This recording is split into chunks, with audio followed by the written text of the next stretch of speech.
अकबर बीरबल की कहानी। अकबर का साला। बीरबल की बुद्धि और समस्या को भांप लेने की कला के कारण बादशाह उन्हें खूब पसंद करते थे। इसी कारण से दूसरे लोग बीरबल से उतना ही जलते थे। इन जलने वालों में से एक अकबर का साला भी था। वो हमेशा से ही बीरबल को मिला हुआ खास स्थान लेना चाहता था। बादशाह जानते थे कि बीरबल जैसा कोई और नहीं हो सकता है।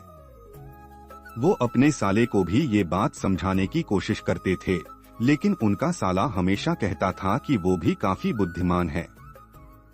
इन सब बातों के कारण एक बार बादशाह के मन में हुआ कि अब ये ऐसे नहीं मानेगा, इसे कुछ कार्य देकर ही समझाने पड़ेगा। तभी अकबर ने अपने साले से कहा कि तुम अपने दिमाग और सूझबूझ से इस कोयले की बोरी को सबसे ज्यादा लालची सेठ दमड़ी लाल को बचकर आओ। अगर तुमने ऐसा कर दिया तो मैं तुम्हें तुरंत बीरबल की जगह दे दूंगा।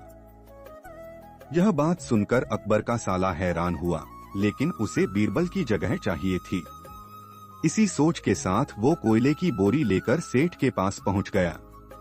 सेठ ऐसे ही किसी की भी बातों में आने वाला नहीं था, इसलिए उसने उसे खरीदने से मना कर दिया।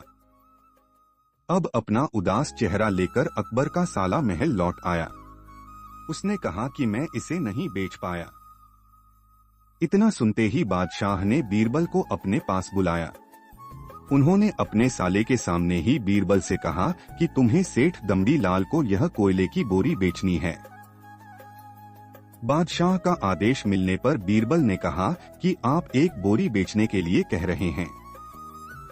मैं उस सेठ को एक कोयले का टुकड़ा ही 10,000 में बेच सकता हूँ।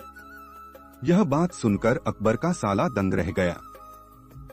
अकबर ने कहा कि ठीक है, तुम एक ही कोयले का टुकड़ा बेच आओ। बादशाह का आदेश मिलते ही एक कोयले का टुकड़ा उठाकर बीरबल वहां से चले गए। उन्होंने सबसे पहले एक मलमल के कपड़े का कुर्ता अपने लिए सिलवाया। फिर उसे पहनकर अपने गले में हीरे मोती की मालाएं डाल लीं और महंगे दिखने वाले जूते भी पहन लिए। इतना सब करने के बाद बीरबल ने उस कोयले के टुकड़े को सुरमा यानी काजल की तरह बारीक पीसकर एक कांच की डिब्बी में डलवा लिया। इसी भेष में वो महल के मेहमान घर में आ गए। फिर बीरबल ने एक इश्तिहार दिया कि बगदाद में एक जाने माने शेख पहुंचे हैं जो जादुई सुरमा बेचते हैं। सुरमे की खासियत में बीरबल ने लिखवाया कि इसे लगाने वाला अपने पूर्वजों को देख सकता है। यदि पूर्वजों ने कोई धन छुपा कर रखा है तो वो उसका पता भी बता देंगे। इस इश्तिहार के सामने आते ही पूरे नगर में बीरबल के शेख रूप और चमत्कारी सुरमे की ही बात होने लगी। सेठ दमड़ी लाल तक भी यह बात पहुंच गई। उसके मन में हुआ, जरूर मेरे पूर्वज ने धन गाड़ रखा होगा, मुझे तुरंत शेख से संपर्क करना चाहिए। इतना सोचकर दमड़ी लाल शेख बने बीरबल के पास पहुंचा। बीरबल ने जानबूझकर उन्हें पहचाना नहीं। सेठ ने शेख से कहा कि मुझे सुरमे की डिब्बी चाहिए। शेख ने जवाब दिया, बिल्कुल लीजिए, लेकिन एक डिब्बी की कीमत 10,000 रुपए है। सेठ काफी चालाक था। उसने शेख से कहा कि मैं पहले सुरमा आंखों पर लगाना चाहता हूँ, उसके बाद पूर्वजों के दिखने पर ही मैं 10,000 रुपए दूंगा। शेख बने बीरबल ने कहा कि ठीक है, आपको ऐसा करने की इजाजत है। बस आपको सुरमे की जांच करने के लिए चौराहे पर चलना होगा। चमत्कारी सुरमे का करिश्मा देखने के लिए वहां लोगों की भीड़ लग गई। तब बीरबल बने शेख जोर जोर से कहने लगे कि इस चमत्कारी सुरमे को सेठ जी लगाएंगे। अगर ये सेठ अपने माता पिता की ही औलाद हैं, तो इन्हें सुरमा लगाते ही तुरंत पूर्वज नजर आ जाएंगे। पूर्वज नहीं दिखे तो मतलब यह होगा कि वो अपने माता पिता की औलाद नहीं हैं।